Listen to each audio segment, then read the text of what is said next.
Hey Refuge Church, it's so good to be here with you again. We are finishing up the book of Exodus, or Shemot. We're coming upon the grand finale. We're in chapter 14. If you want to follow along, translation in the PDF, or just use your own Bible, either way, let's jump in. God, I thank you so much for these stories. I pray that you would meet us in this place as we are wrestling with your story and looking for you in it and looking what we can learn from you, about ourselves within it. I pray that you would attend to us and minister to us, that these would not be empty words, but your words that never come back void, and that you would accomplish in the sermon exactly in each of us what you seek to accomplish, overcoming any obstacles of distraction, of whatever else standing in our way. I ask that all these things be done in the name of your son Jesus. Amen. Okay, so Exodus chapter 14, Shemot. We are starting in verse 5 this week. We've said that the people of God have parked themselves on the beach. They're in front of a bunch of caves. Behind them, there's this potentially magic statue scaring them about leaving, and there's the sea before them. And now Pharaoh has heard that they've gone this way, and he has had a change of heart in his people's hearts. So what does he do? It says, verse 5, so he gathered his chariots. The word gather there is the same word for Yosef, by the way, so it's a callback to the story of Yosef. He gathered his chariots and took his people with him. The word for people is the word Am, and that's the word that's used in the future for the rest of the book, when instead of saying the children of Yisrael all the time, it says Am Yisrael. If you go to the wall in Jerusalem on Shabbat, you'll probably hear people sing Am Yisrael Chai, the people of Israel still live. So here we have the framing of this battle, this climactic moment, as these two people groups coming up upon each other. So he took his Am with him, and he took 600 chariots, and he chose all the chariots of Mitzrayim, and 3 upon each one. So first thing that we want to do, right, when we have our brains turned on to what is happening in the text and not just going, random numbers, don't care, right, is why does Moshe or the Spirit or whoever wrote the text record for us precisely 600, not 597, not 613? That would be interesting, but it's not that. It's 600. So in Jewish tradition, in this ancient Hebrew tradition, all numbers have symbolic meaning, so that if you stick one in the text, it's a motif that makes you go, aha, I know what thematic element the Spirit or the author is infiltrating, I guess, into the text for me to pick up on. So what's 6 or 600? 6, of course, first story in the Bible is the story of creation, and 6 is the day that humans were made, just before rest comes. So we have that image of this big grand finale, right? Like the story is right before the rest in a whole new world, Aladdin, in my head anyway. But it's not just 6 chariots, it's 600. So where do we see 600 in the text? Going with that hermeneutic of the law of first mention, where the first time something comes up in the text, the listeners who knew the story really well would remember, aha, that's the quintessential 600. That's the law of first mention. So what's the first mention of 600? That is how old Noach was when the flood came. So we're going to return in these next probably 2 more sermons wrapping up the book, or our journey through the book anyway. We're going to see more and more flood analogies. So Noach is 600 years old when the flood arrives, and surely you can probably see these waters that are going to come and decimate some people. There's some chaos that's going to be unleashed before they come out into their new land, right? Just like in the flood. Okay, so and going on, and the Lord, or hardened the heart of Pharaoh, king of Mitzrayim. We've talked about that already. And he hunted after the sons of Israel. And the sons of Israel exited with a high hand.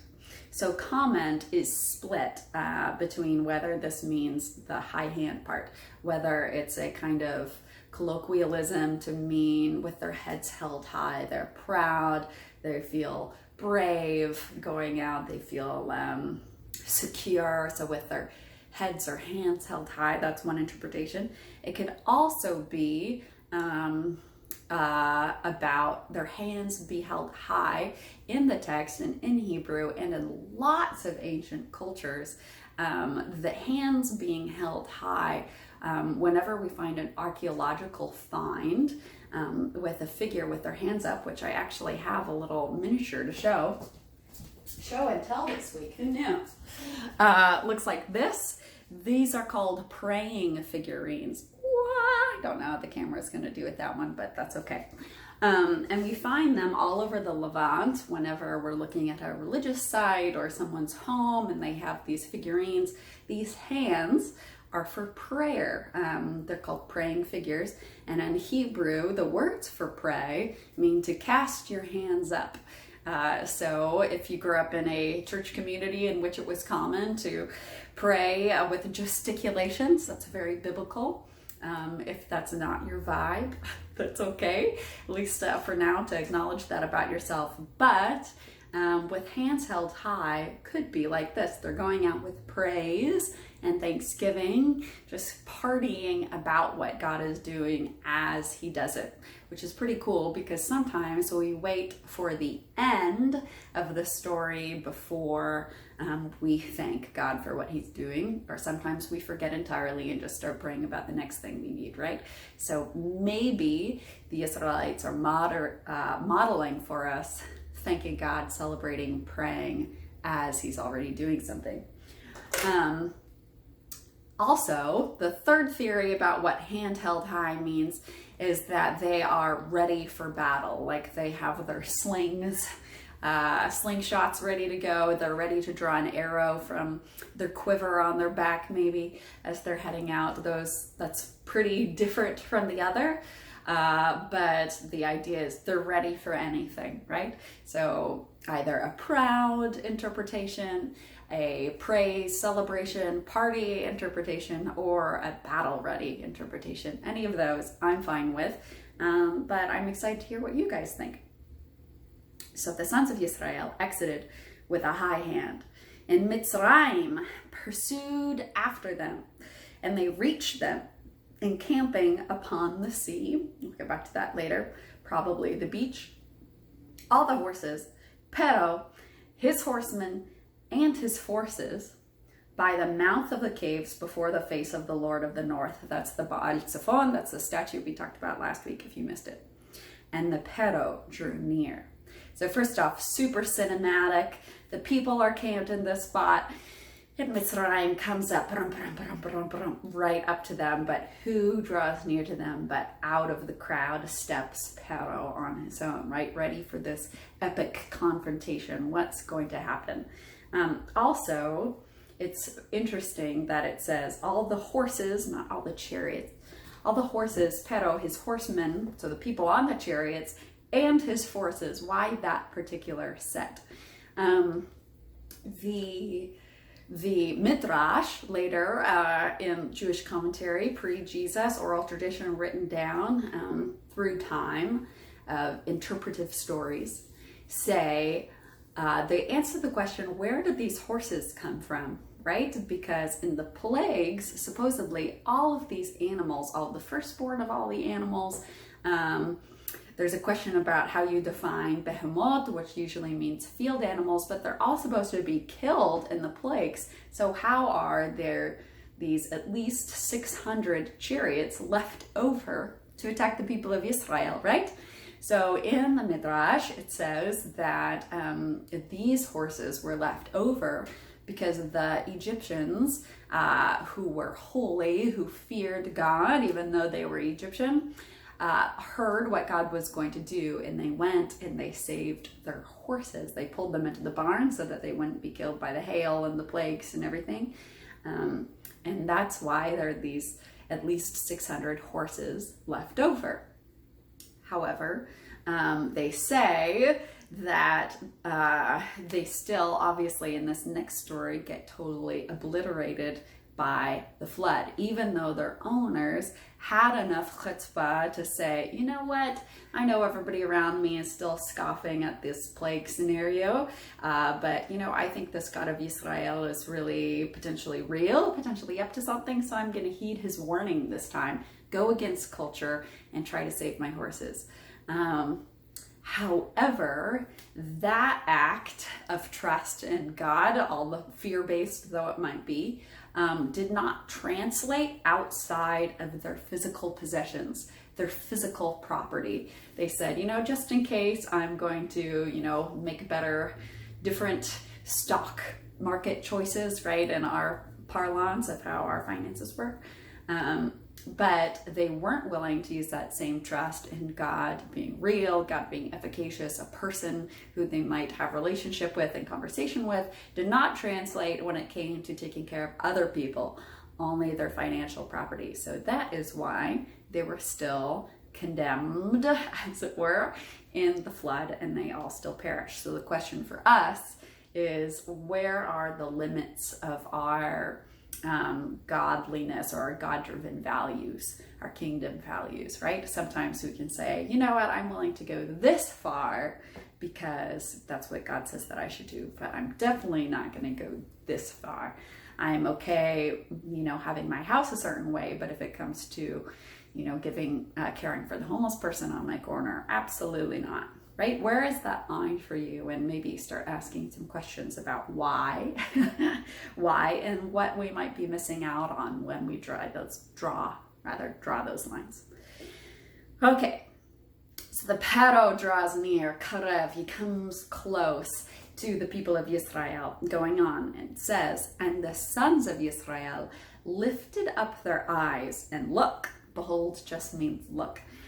Mitzrayim had journeyed after them, and they feared greatly. So evidently, they're not that close, or else they just turned, oh no. That's possible, I guess, but they're still a little bit of a ways off, and they see the Pharaoh standing before his forces, and they feared greatly. But if we turn off the Bible sounds weird sometimes filter, where we just, you know, have the lullaby effect and move on, what's the weird thing other than behold, look? It's just an interjection. What's the weird thing in this passage?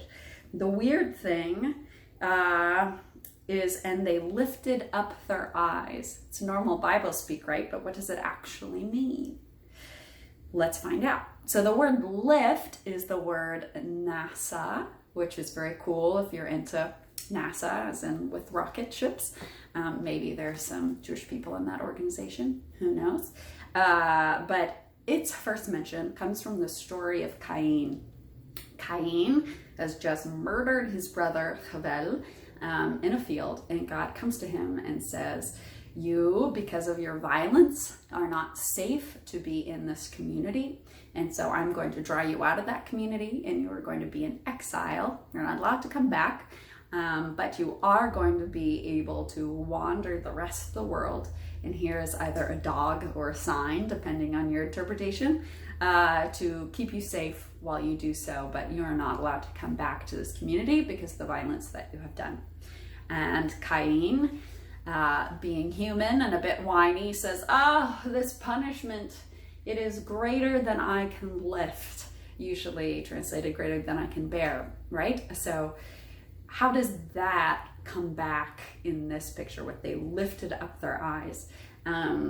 One way to think about that is Cain had his community, which was not particularly healthy or safe, and he's about to go start journeying and wandering in the desert for the rest of his life, you would think, except for he founds a city and starts new civilization out there.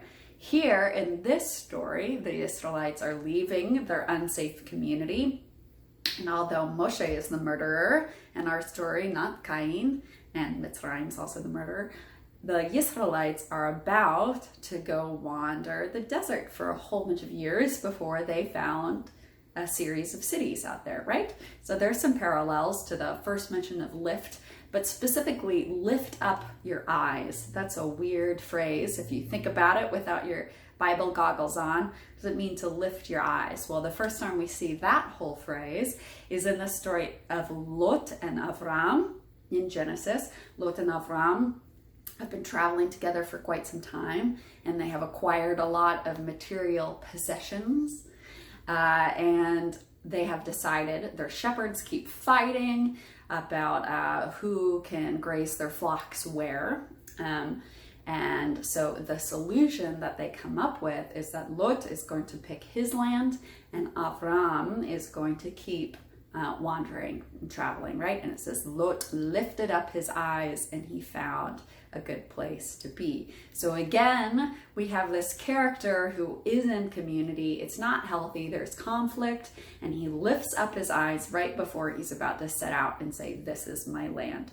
So this little motif stuck in the text is telling us, as people who know the Bible, maybe, hopefully, that, oh, they are in an unhealthy space and they're about to come out into the good land where they can say, this is going to be our place where we can flourish and build and grow.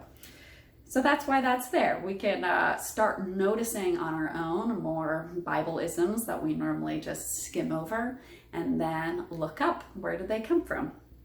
Blue Letter Bible app is my always go-to recommendation if you want to do that work on your own.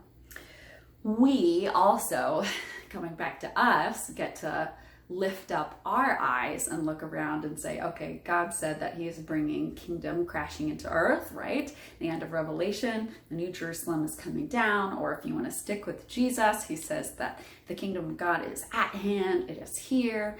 We're just unveiling it, so we get to lift up our eyes and look around and see where God is bringing this new land all around us. Cool, right? Okay. The sons of Israel, however, are in a different place. It says that the sons of Israel shrieked to Yahweh. So that is my translation of tza'ak. It's this word that is onomatopoeic. Tza'ak! Sounds, you can do it like a chicken, tza'ak. But it's supposed to be this massive yell to the skies, right? But if we use cried out, again, that's just Bible-esque and we don't notice, but they shrieked to Yahweh. And they said to Moshe, is it because there were not enough graves in Mitzrayim that you took us to die in the desert? That take us language is marriage language, by the way, which is a foreshadow of what's going to happen at Sinai later. Okay, I apologize, backtracking. Is it because there were not enough graves in Mitzrayim that you took us to die in the desert? What is it you have done to us by bringing us from Mitzrayim? So we all do this, right? Dr. Brené Brown in her research calls this the human drive for conspiracies and confabulations. And that's because if we have a working theory about what's going on and why, we don't like disorder, we don't like chaos, we don't like not knowing what's going on. And rather than defaulting to trust, we tend to default to conspiracies and confabulations, coming up with a story that makes us feel better. And her science shows that we get a dopamine hit when we figure out something that makes sense to us. So we're all driven to get that neurotransmitter of dopamine. It feels good. And so they say, aha, it is you. This is your fault, Moshe. You're the one who brought us out here because there weren't enough graves for us to die in Mitzrayim. So for us, we tend to spiral out with all of this energy that's being given over to figuring out what's going on, who was out to get me, who's betraying me. Often that's because we have experienced moments and episodes of betrayal in our life, and so we don't need to guilt ourselves or shame ourselves or be unloving to ourselves because we are spinning out and spiraling with conspiracies. However, we can train ourselves to notice, oh, right now I am scrambling with all of this emotional energy to figure out what's going on, so that we can feel safe again. And we could take all of that emotional energy and instead try to retrain ourselves, because it'll take some time, but how to pivot to a place of trust and stillness. And instead ask God, okay, what is it that you're doing right now? What do you have for me to learn in this moment? And then asking and then waiting for a response to arise, right? Buddhism talks a lot about that. You ask a question and then you wait and then the answer comes. And sometimes we don't get that far. We just come up. Yeah, this always happens. It's because I'm a failure. It's because the world is against me and none of these people are any good, right? And we just go off. So if we can relearn how to find some quiet space, notice that we're doing that and say, oh, this is not going to, this pursuit of this dopamine hit is not going to give me ultimate peace and shalom. So let's ask God what's going on. Let's find some stillness. It's going to be a theme that is about to come up. Spoiler alert, but they keep going with their conspiracies. Is this not, well, I guess this isn't a conspiracy. It's just a complaint. It's also part of being a human. Is this not what we spoke to you about in Mitzrayim, saying, leave us alone that we might serve Mitzrayim, for it is good for us to serve Mitzrayim and not die in the desert. Okay, so we don't have recorded whether or not this conversation really happened. We have Moshe coming to the elders and he does all these signs that God told him to, which had these very specific meanings so that the people of God might know that God had been with them the whole time and had seen and knew the reality of their suffering, and then be able to trust, right? Because we can't trust someone who denies our suffering. Sidebar. Okay, so they're saying whether or not this conversation happened, it at least happened internally or between them before the elders came back and said, okay, Moshe, we'll follow you. And that midrash, right, said that as he was walking into Pharaoh's palace, into his house, the elders started peeling off one by one because they said, we'll go with you. But then in the story, it only says that Moshe and Aharon went to see Pharaoh. And so they were abandoned by all these elders. Maybe the reason they are abandoned by all these elders and the people in that story is because they were telling this narrative to themselves. Leave us alone that we might serve Mitzrayim, for it is good for us to serve Mitzrayim and not die in the desert. So we can all probably agree with the fact that it's not good to die in the desert. In general, death is something that most of us tend to avoid, right? But I want to draw your attention to where it says, for it is good for us to serve Mitzrayim. Because in the Hebrew, it is good for us. It's the phrase ki tov. Lots of times English takes this long to say something. I have a thing that belongs to her and it has these qualities. That can be said in like 4 words in Hebrew. So for it is good for us is just ki tov. So they say ki tov. What is important about that is going back, of course, to Genesis, we have God calling all these things, declaring all the things that he has made to be good, to be inherently good.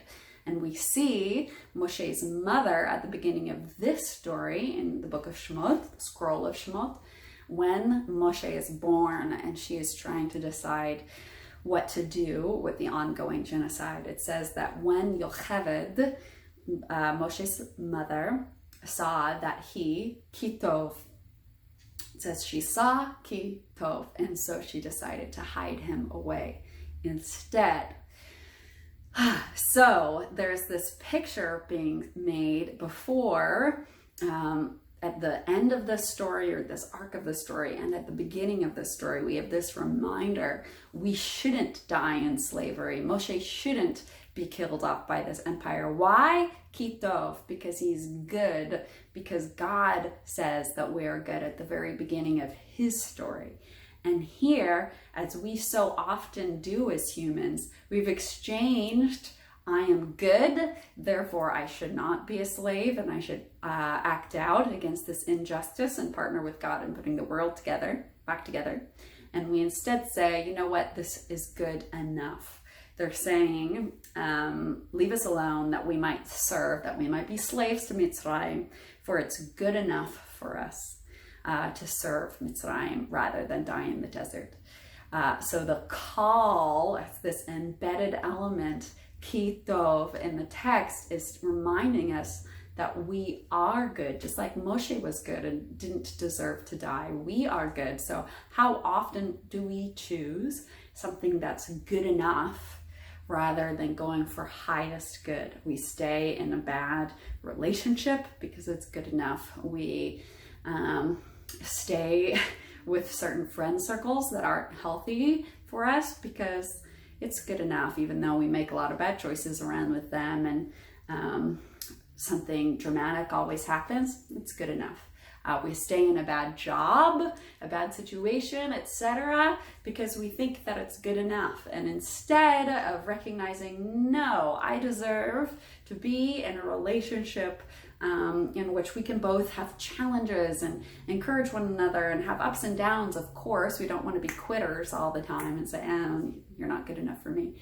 But to know and be grounded and rooted in our goodness declared by God, and probably declared by your parent when you were born. We are good. We are good. Okay, so if I am inherently good, what places am I making alliances with someone or something that is not in line with my goodness? Does that make sense? So if we're in a situation of a lot of negativity, a lot of gossip, a lot of hatred, is that in line with the fact that we are good? A lot of things to wrestle with there. I look forward to you guys piecing it apart in discussion later. 7:30 ki tov. 7:30 on Sunday night on Zoom. 10:30 if you're in Pullman. And Moshe said to the people, just plowing on here, do not fear. Stand firm and see the deliverance of Yahweh that saves you today. For the Mitzrayim that you see today, you will never see again for all eternity. Yahweh will fight for you, and you must be quiet. There's so much good stuff in there, right? Do not fear. That's the first thing that angels say, messengers of the Lord say whenever they show up. Whenever God shows up, he has to tell people, don't be afraid. Stand firm. That's Bible speak, although it still is good, but it's Bible speak for station yourself. So come to attention, right? Set yourself in a place. Rather than kind of running around chickens with our head cut off in crisis, like so many of us do. Stand firm and see the deliverance of Yahweh. That might be translated in your Bible, salvation. It's because salvation, Yehoshua, just means deliverance. It's the picture of something like a bird being taken from a net, an animal from a trap. That's the picture of salvation, us being taken, rescued from something that's hurting us. Stand firm, station yourself, and see the deliverance, the salvation, the rescue of Yahweh that saves you today. For the Mitzrayim that you see today, you will never see again for all eternity. Yahweh will fight for you, and you must be quiet. All right, so the teaching that I got on this section that still resonates with me, that I still love, is that right now they're crossing into chaos, right? This body of water. But before they are made to do that, whatever kind of body of water you're personally convinced that it is, God says, stop what you're doing, right? There's that stillness, there's that quiet that comes back. Even literally it says, you must be quiet. They need to just see God do God's thing. There are beautiful moments in our life in which we are gifted this. We don't have to do a thing. It is just very clear that God has shown up and done something. It is amazing, and we should do our best not to forget those moments because they can be so helpful for us. And the moments of darkness, remembering, oh yes, God came for me. God delivered me on that day. But there are other times later in the story, the people are going to be crossing the Yarden, the Jordan River. And before God will part the waters, he makes the priests who are carrying the ark, they have to step in to this water, likely at a time in which it was a much bigger river than when I was at the other end. It was like, oh yeah, I could flop around in this water, and we did. But you know, a big river at its peak, when the water is rushing down from the mountains up north in Afghanistan, coming down into the Dead Sea. They're told that before, instead of here, you get to station yourself, stand firm and see what God is going to do. Instead, the priests are told, walk into the water. And when you do, then God will part the water. And that's maturity. God doesn't just deal with us in a static way of, you're my people and I'm your God, and that means that you always do this and I always do this. As we grow in relationship with him and develop trust with him and these shared experiences with God, what he asks of us grows and changes. Just like what you ask of your baby to do is different than what you ask a toddler to do, which is different than what you ask a teenager to do, right? The standards are different. So don't be surprised if you've been in a relationship with God for a while and suddenly he's asking you to step out in a way that you haven't experienced before. That's because you're growing. That's a good thing. But here in this moment, and maybe in other moments in your life, the Israelites are just invited to stand firm and see what God is doing. So seeing is a couple times in this text, right? See the deliverance. Sometimes we are so wiped out by all of the stuff going on, whether we are so angry at the church, rightfully, whether we're just overwhelmed by our family drama, the things going on in the world and politics, and there's so many things that we can be overwhelmed by, that we close our eyes, that we say, yeah, I'm good. I'm just going to live in my internal world, my reality, and I don't want to have to deal with all of these things. I'm not going to educate myself. Or sometimes we drown ourselves in educating ourselves so that we don't have to deal with reality, right? We have all these ways of shutting ourselves off. I'm going to stop doing this, and I'm going to stop doing this, and I'm going to stop doing this, and I'm going to stay where it feels safe, where I can't see Pero literally standing right over there on the beach.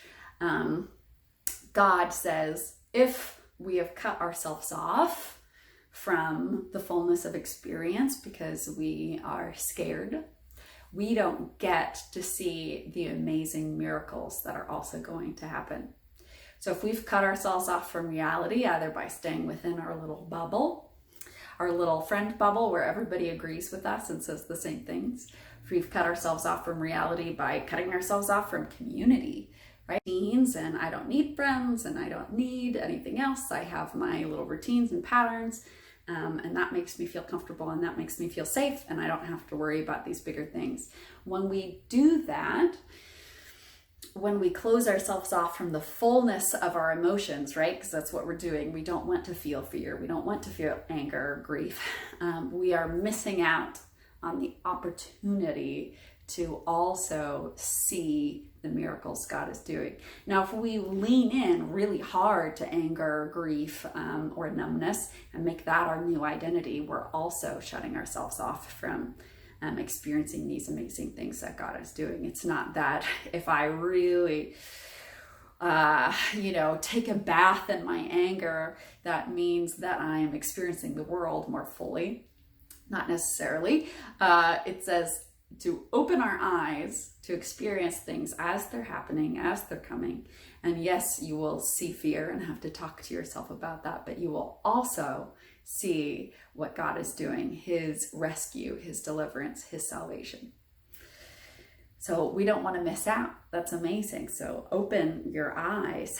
Don't miss out on joy. Brene Brown says that we try to cut ourselves off from our emotions. We try to plan ahead for the worst thing to happen so that we don't feel the sadness when we lose something wonderful, but it doesn't work. You don't experience more joy or less pain when we do that. So eyes open.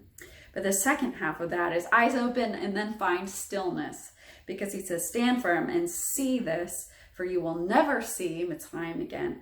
Yahweh will fight for you and you must be quiet. So sometimes we open our eyes and we're like, oh my goodness, there's so much going around everywhere in my community, within myself, within my family, friend circles, workplace, and we want to go around and try to fix all of it and save all of it. That's a holy compulsion, often, to use our creative will to make the world a better place. However, sometimes God calls you to go and do things, but sometimes he calls you to find that stillness and quiet first. So we should be listening for God about whether he's saying walk into the Jordan or if he's saying stand on the shore and watch what I'm about to do. Okay, for he will fight. There's a pun in there. It's yilacham lechem. So that lechem means, it can mean bread for one thing. There's a pun on that in the story of Gideon in the book of Judges. But it's a battle. Lechem is a battle. And lechem means for you, on your behalf. So Yahweh, yilachem lechem. That's something you miss in the English, so just pointing it out. He is going to fight for us and we must be quiet. That word quiet, that word you must be quiet means like cut yourself off there. There's a different word that's like find stillness.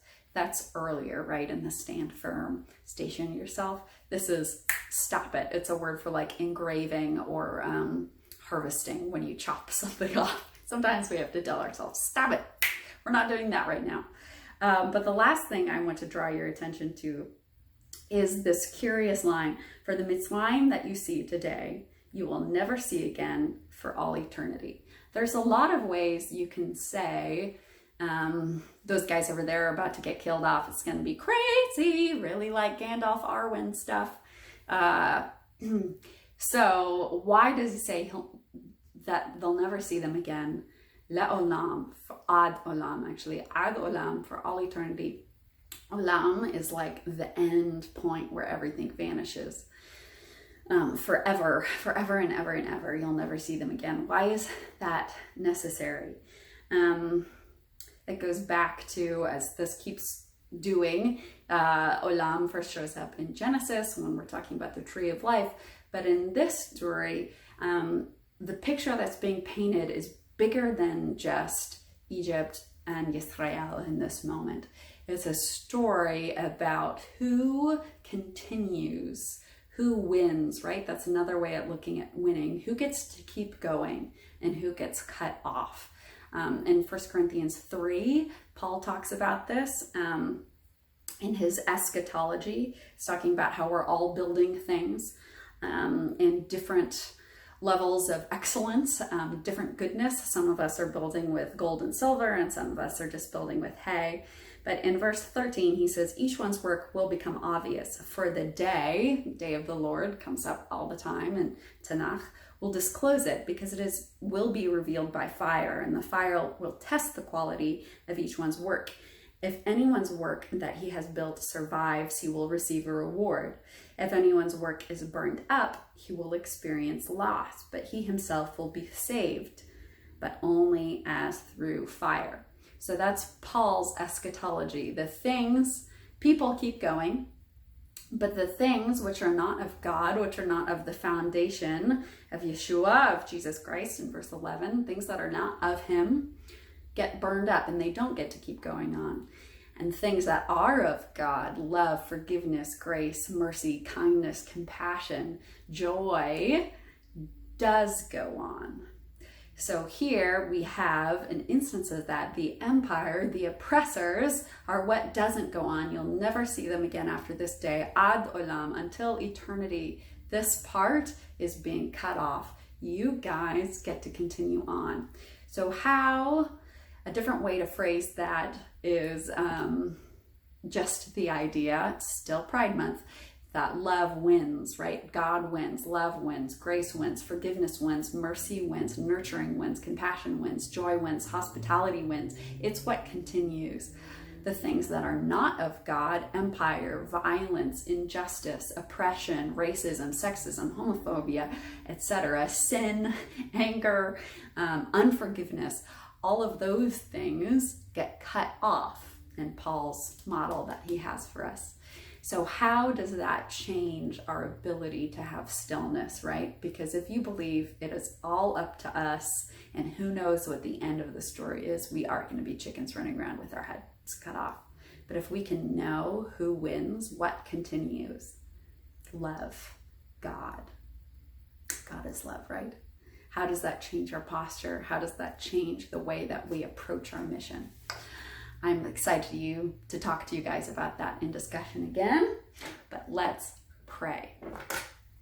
God, I thank you that you deal with us dynamically in relationship, that sometimes we get to just find stillness and watch and see what you are doing. And sometimes you call us forward into this creative act of bringing kingdom crashing into earth. I thank you that we get to be a part of that. I pray that our eyes would be open to that so we wouldn't miss out on the glory, on the joy, on the beauty of what you're doing in the world. I pray that we would be excited to jump into that with you. I pray that we would be able to trust, that we would be able to set aside our spiraling, our conspiracies and confabulations, all of our searching to figure out what's going on, and that instead we could just listen to you, tune into you, and find stillness in the doing of that. I thank you for this story and ask that you would continue to work with us throughout the week and throughout the rest of our lives on these lessons, that we would be people who both know how to be still and to go forward. I ask all these things in the name of your son, Jesus. Amen. All right, so if you're joining us tonight on Zoom, you've never joined us before, fill out the form on refugepullman.com. And if you've never given before, please consider doing so. If this is a space you've listened to all of Exodus, my goodness, that's a lot of time.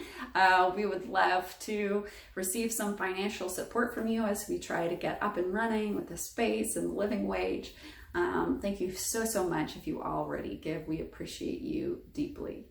So we'll see you next week. Heads up, we aren't having a sermon or service on the 4th of July. Go out, enjoy some fireworks and barbecue, but we still do have church next week, I believe. I don't know. I need to look at my calendar. See you soon, guys.